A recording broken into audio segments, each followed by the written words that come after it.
what is my philosophy behind my sweet eats and savory eats videos?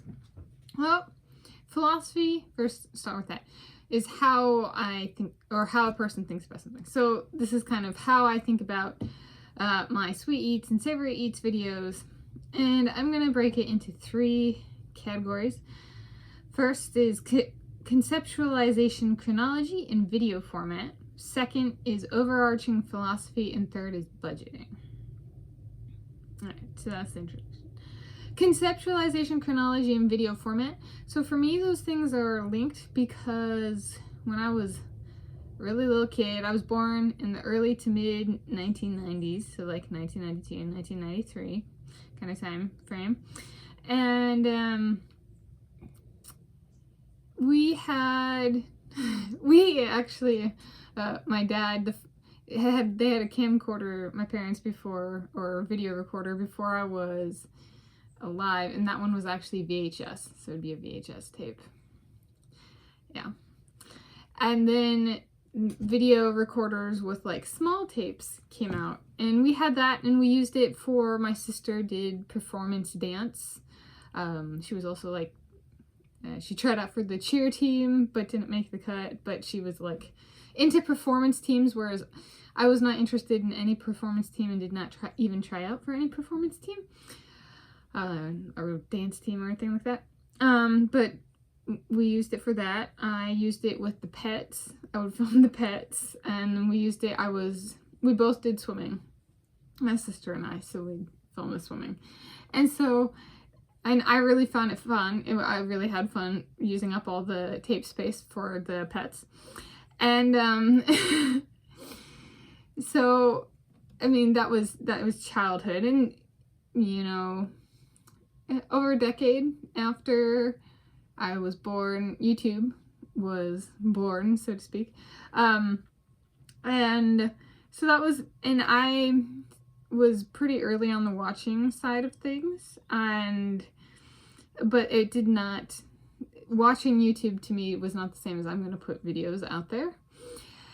And so that would have been about middle school, so 2004 to 2006 was middle school for me, and so I started watching YouTube when I was in middle school, which was pretty close towards when it became available, at least publicly. And so the topic of whether we would have channels or not as middle schoolers did come up, and it was if we could have comments turned off, we'd have a channel. It was kind of the overarching tone. And YouTube allows for comments to be turned off now, but that's not the same as what would I post. And what would I post? Like, yeah, I take pictures, or not pictures, well, I took pictures too. Pictures and videos of my dogs and cats and stuff, but that doesn't mean I would want to publish the same stuff on YouTube. It's different putting stuff out there.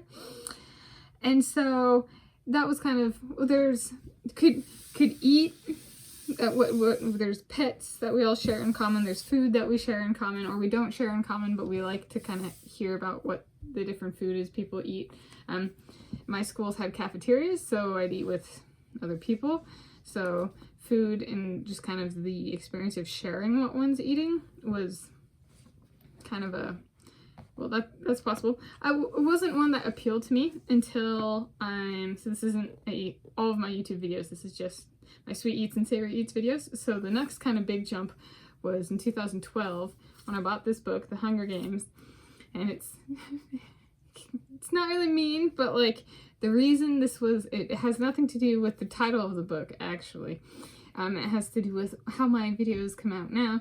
The price of the book was 121.95 Rand, and South African Rand. I was living in South Africa, first half of 2012, and the exchange rate was approximately 8 South African Rand to $1 US. And I remember getting this book and being like, this is expensive in South Africa, right? The food was less expensive, but there was some stuff that was way more expensive. And this book, $8.99 in the United States of America, was a whole lot pricier in South Africa. I was like, it's not quite what I was expecting for a paperback book. And then when I went to Zambia with one of my friends while I was living in South Africa in the first half of 2012, there was a 3-ounce bottle of sun lotion that cost $25. And I was like, you know what? I could make YouTube videos, eating videos, if I included prices. Make it, like, I understand a bunch of people like to see people eat and share in eating and stuff, and I enjoy that to some extent too, but my curiosity and the real in-life concrete, I actually have like a business model or how to approach this, a philosophy in mind for YouTube videos on eating is price tags. And I thought that would be really cool, especially if I stay stuck with it for a fair amount of time, to get the price of the items. Because, you know, like candy, the price of candy has changed a lot in my lifetime. It'd be kind of cool to have not only the price, but where I got the item from. Because this was South Africa. In the United States of America, it's like, okay, well, maybe you got it from some specialty store. No, this was like, I got it from like the cheap bookstore, you know, and it's a fair amount more than it was in the United States of America. We can do the exchange, so 121.95 divided by 8. Over $15 in Africa, where it was $8.99 in the United States of America. Okay, and it was like that, there was stuff like that, like little flare-ups of like, this is just, I should document this somewhere. So that was kind of the moment, and then I didn't actually start full-time YouTubing until 2020, and I put my first sweet and or savory eats out that year, and then I kind of let it rest. I kind of forgot about the price tag thing, and I only put one video out, and then in 2022 I came back to it and started putting the price tags in it. I remembered about the price tags, and I remembered to it. So in that sense, it was 2012. And then once I started publishing videos in 2017, and then in 2020 full time, and then my first Sweet Eats was up in that same year. So for me, that was good. All right, food is not the center of this channel. So yeah, it wasn't something I was gonna start with. It's something on my channel, but at least currently it's not the focus of my channel. Because my channel is about my life and sharing it as it happens, and I do like food, and I do have food adventures, and I do go on adventures with and eat food and put that up. But it's so there's that kind of, so to speak, collision course of it's good for yeah. Oh, that's the philosophy more so, I should say. Okay, so that's chronology in video format. We didn't ever edit the videos. When I was growing up, we would collect footage and we would only do raw footage. So I do not edit my Sweet Eats or Savory videos at all. Single take. I start filming, end filming, and that's what is posted. So I don't edit it. Yeah, and that's what I've been doing my whole life, and I like the unedited because I get to see a person for who they are. So I get to watch these videos and I get an accurate documentation of me, and I like that. Okay, so that overarching philosophy, price tag.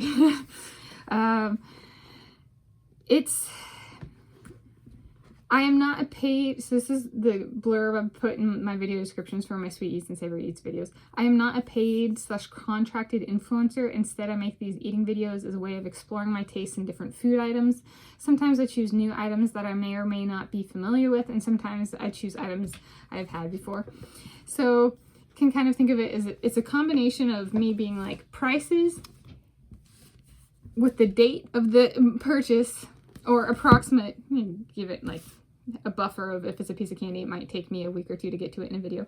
And the place where it's from. And I find that fascinating for just like my own, documenting my own life and kind of like what's going on and how that's reflected in food prices. But there's also the retaining that kind of fun food sharing aspect of, we don't have to share our food, but we can share our food. So you know, there was a period of my life where all of my friends were Asians. Okay, I didn't just, yeah, And that was a pretty good chunk of my like, it was not like it was 2 days, okay, kind of thing. And so it would be, you know, I'd have Filipino friends, Korean friends, Taiwanese friends, and there would be a bit of what they would eat would not necessarily be something that we had at home. And so we'd share what the food was, but we wouldn't necessarily eat each other's food. So, and I think YouTube is perfect for that kind of, I would call it like a cafeteria experience. So to speak of, I can eat my food and share it with you, but you don't have to eat the food. And that's retaining that kind of innocent or pure sharing what one's own is doing, or what one family does, or kind of culture or tradition, or just whatever random thing they want to eat, but not having to like give that food to somebody else, kind of thing.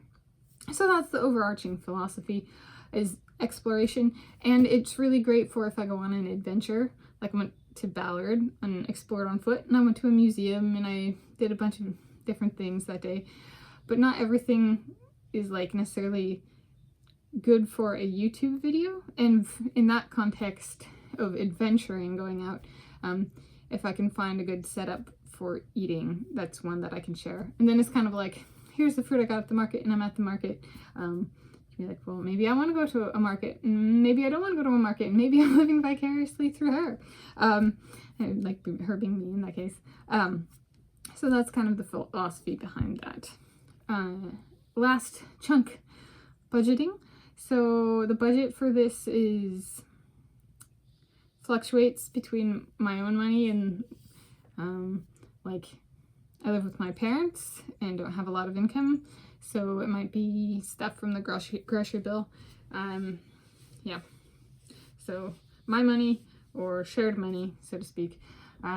The biggest amount I've ever had in my Sweet Eats and Savory Eats fund is $500, and I'm currently at $404.19. But I got somehow got $10,000. If I acquired $10,000 for the budget, I have no idea how I would spend that. I'm living well on the smaller budget, so to speak, but yeah, more money, man. Would I have to rethink the concept? No, but the what I eat and how frequently and stuff, that would be interesting. All right, so in conclusion, this is a bit of background about where the videos come from. Yeah, in my life, and why the videos are single take. It's just what I prefer personally. And I like to see people for like as they are in real life, and edited videos edit that out. And yeah, I do it for exploration and sharing, kind of. So I hope you enjoy, and I hope you enjoyed this video.